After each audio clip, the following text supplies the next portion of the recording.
2 बरस के बीतने पर फिरौन ने यह स्वप्न देखा कि वह नील नदी के किनारे पर खड़ा है और उस नदी में से 7 सुंदर और मोटी मोटी गायें निकलकर कछार की घास चरने लगी।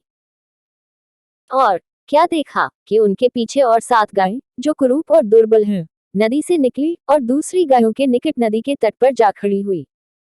तब ये कुरूप और दुर्बल गायें उन 7 सुंदर और मोटी मोटी गायों को खा गईं। तब फिरौन जाग उठा और वह फिर सो गया और दूसरा स्वप्न देखा कि एक डंठी में से 7 मोटी और अच्छी अच्छी बालें निकली। और क्या देखा कि उनके पीछे 7 बालें पतली और पुरवाई से मुरझाई हुई निकली और इन पतली बालों ने उन 7 मोटी और अन्न से भरी हुई बालों को निगल लिया। तब फिरौन जागा और उसे मालूम हुआ कि यह स्वप्न ही था। भोर को फिरौन का मन व्याकुल हुआ और उसने मिस्र के सब ज्योतिषियों और पंडितों को बुलवा भेजा और उनको अपने स्वप्न बताए, पर उनमें से कोई भी उनका फल फिरौन से न कह सका। तब पिलानेहारों का प्रधान फिरौन से बोल उठा कि मेरे अपराध आज मुझे स्मरण आए। जब फिरौन अपने दासों से क्रोधित हुआ था और मुझे और पकानेहारों के प्रधान को कैद करा के जल्लादों के प्रधान के घर के बंदी गृह में डाल दिया था। तब हम दोनों ने एक ही रात में अपने अपने होनहार के अनुसार स्वप्न देखा और वहां हमारे साथ एक इब्री जवान था जो जल्लादों के प्रधान का दास था। सो हमने उसको बताया और उसने हमारे स्वप्नों का फल हमसे कहा। हम में से एक एक के स्वप्न का फल उसने बता दिया और जैसा जैसा फल उसने हमसे कहा था वैसा ही हुआ भी, अर्थात मुझको तो मेरा पद फिर मिला, पर वह फांसी पर लटकाया गया। तब फिरौन ने यूसुफ को बुलवा भेजा और वह झटपट बंदी गृह से बाहर निकाला गया और बाल बनवाकर और वस्त्र बदलकर फिरौन के सामने आया। फिरौन ने यूसुफ से कहा, मैंने एक स्वप्न देखा है और उसके फल का बताने वाला कोई भी नहीं, और मैंने तेरे विषय में सुना है कि तू स्वप्न सुनते ही उसका फल बता सकता है। यूसुफ ने फिरौन से कहा, मैं तो कुछ नहीं जानता, परमेश्वर ही फिरौन के लिए शुभ वचन देगा। फिर फिरौन यूसुफ से कहने लगा, मैंने अपने स्वप्न में देखा कि मैं नील नदी के किनारे पर खड़ा हूँ। फिर क्या देखा कि नदी में से 7 मोटी और सुंदर सुंदर गायें निकलकर कछार की घास चरने लगी।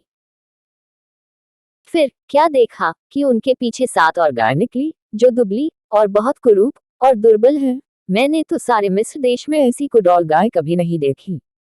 और इन दुर्बल और कुडौल गायों ने उन पहली 7 मोटी मोटी गायों को खा लिया। और जब वे उनको खा गई तब यह मालूम नहीं होता था कि वे उनको खा गई हैं, क्योंकि वे पहले की नाई जैसी की तैसी कुडौल रही। तब मैं जाग उठा।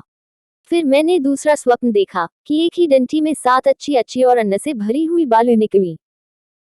फिर क्या देखता हूँ कि उनके पीछे और 7 बालें छूछी छूछी और पतली और पुरवाई से मुरझाई हुई निकली, और इन पतली बालों ने उन 7 अच्छी अच्छी बालों को निगल लिया। इसे मैंने ज्योतिषियों को बताया, पर इसका समझानेहारा कोई नहीं मिला। तब यूसुफ ने फिरौन से कहा, फिरौन का स्वप्न एक ही है, परमेश्वर जो काम किया चाहता है उसको उसने फिरौन को जताया है। वे 7 अच्छी अच्छी गायें 7 वर्ष हैं और वे 7 अच्छी अच्छी बालें भी 7 वर्ष हैं, स्वप्न एक ही है।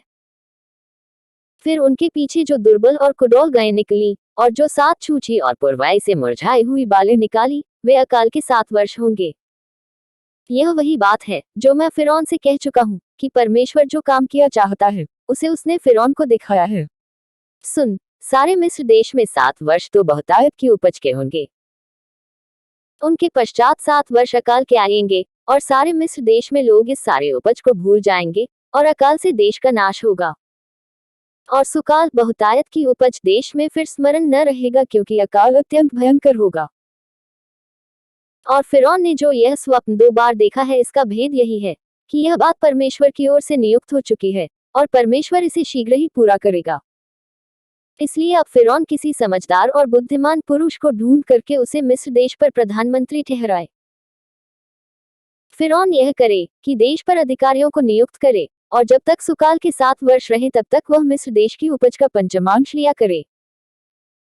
और वे इन अच्छे वर्षों में सब प्रकार की भोजन वस्तु इकट्ठा करें और नगर नगर में भंडार घर भोजन के लिए फिरौन के वश में करके उसकी रक्षा करें। और वह भोजन वस्तु अकाल के उन 7 वर्षों के लिए जो मिस्र देश में आएंगे, देश के भोजन के निमित्त रखी रही, जिससे देश उस अकाल से सत्यानाश न हो जाए।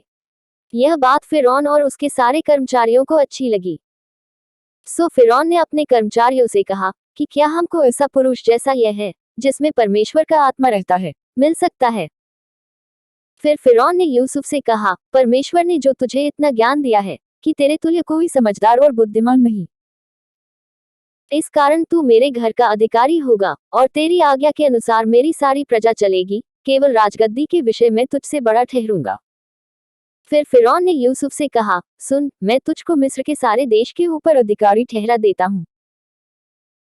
तब फिरौन ने अपने हाथ से अंगूठी निकाल के यूसुफ के हाथ में पहना दी और उसको बया मलमल के वस्त्र पहनवा दिए और उसके गले में सोने की जंजीर डाल दी और उसको अपने दूसरे रथ पर चढ़वाया और लोग उसके आगे आगे यह प्रचार करते चले कि घुटने टेक कर दंडवत करो, और उसने उसको मिस्र के सारे देश के ऊपर प्रधानमंत्री ठहराया। फिर फिरौन ने यूसुफ से कहा, फिरौन तो मैं हूँ और सारे मिस्र देश में कोई भी तेरी आज्ञा के बिना हाथ पांव न हिलाएगा। और फिरौन ने यूसुफ का नाम सापन तपानेह रखा और ओन नगर के याजक पोतीपेरा की बेटी आसनत से उसका ब्याह करा दिया। और यूसुफ मिस्र के सारे देश में दौरा करने लगा। जब यूसुफ मिस्र के राजा फिरौन के सम्मुख खड़ा हुआ, तब वह 30 वर्ष का था। सो वह फिरौन के सम्मुख से निकलकर मिस्र के सारे देश में दौरा करने लगा। सुकाल के 7 वर्षों में भूमि बहुतायत से अन्न उपजाती रही। और यूसुफ उन 7 वर्षों में सब प्रकार की भोजन वस्तुएं जो मिस्र देश में होती थी जमा करके नगरों में रखता गया, और हर एक नगर के चारों ओर के खेतों की भोजन वस्तुओं को वह उसी नगर में इकट्ठा करता गया। सो यूसुफ ने अन्न को समुद्र की बालू के समान अत्यंत बहुतायत से राशि राशि करके रखा, यहाँ तक कि उसने उनका गिनना छोड़ दिया, क्योंकि वे असंख्य हो गई। अकाल के प्रथम वर्ष के आने से पहले यूसुफ के 2 पुत्र उनके याजक पोतीपेरा की बेटी आसनत से जन्मे। और यूसुफ ने अपने जेठे का नाम यह कह के मंशे रखा कि परमेश्वर ने मुझसे सारा क्लेश और मेरे पिता का सारा घराना भुला दिया है।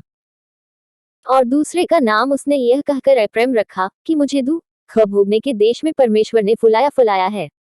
और मिस्र देश के सुकाल के वे 7 वर्ष समाप्त हो गए। और यूसुफ के कहने के अनुसार 7 वर्षों के लिए अकाल आरंभ हो गया और सब देशों में अकाल पड़ने लगा, परंतु सारे मिस्र देश में अन्न था। जब मिस्र का सारा देश भूखों मरने लगा, तब प्रजा फिरौन से चिल्ला चिल्ला कर रोटी मांगने लगी, और वह सब मिस्रियों से कहा करता था, यूसुफ के पास जाओ और जो कुछ वह तुमसे कहे वही करो। सो जब अकाल सारी पृथ्वी पर फैल गया और मिस्र देश में काल का भयंकर रूप हो गया, तब यूसुफ सब भंडारों को खोल खोल के मिस्रियों के हाथ अन्न बेचने लगा। सो सारी पृथ्वी के लोग मिस्र में अन्न मोल लेने के लिए यूसुफ के पास आने लगे, क्योंकि सारी पृथ्वी पर भयंकर अकाल था।